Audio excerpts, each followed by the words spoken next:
Hello students, welcome back to a new video of Scholars. Today we will learn about what is tetralogy of Fallot. Tetralogy of Fallot consists of four anomalies: ventricular septal defect, pulmonic stenosis, overriding aorta, and right ventricular hypertrophy. Right ventricular hypertrophy consists of the right ventricle enlarges in size. Overriding aorta means that it receives blood from both the arteries and the veins.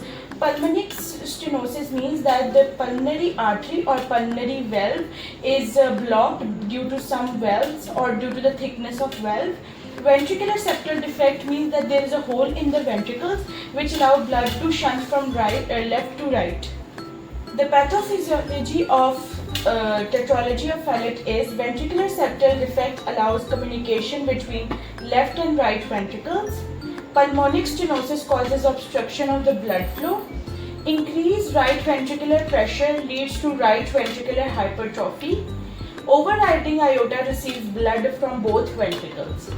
Right to left shunt. If pulmonic resistance is greater than systemic resistance, it means that the blood will go into the systemic system and will cause cyanosis. If the systemic resistance is greater than pulmonic, it means that the blood will go into the right and left ventricle, causing the overflow of lungs or overload of fluid in the lungs, which will cause TED spell. TED spell is also known as blue toxic spells, which occurs in babies, due to which baby's extremities become blue and the baby becomes blue. This is also known as the blue baby syndrome.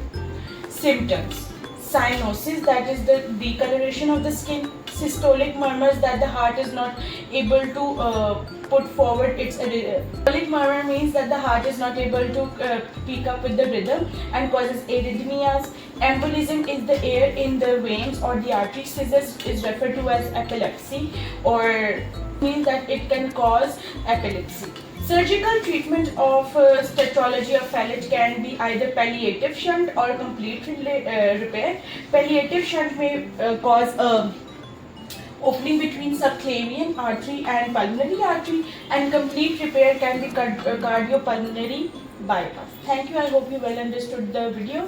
Thank you for joining, and kindly share, like and comment on our video. Subscribe our channel for newly informative videos. Thank you.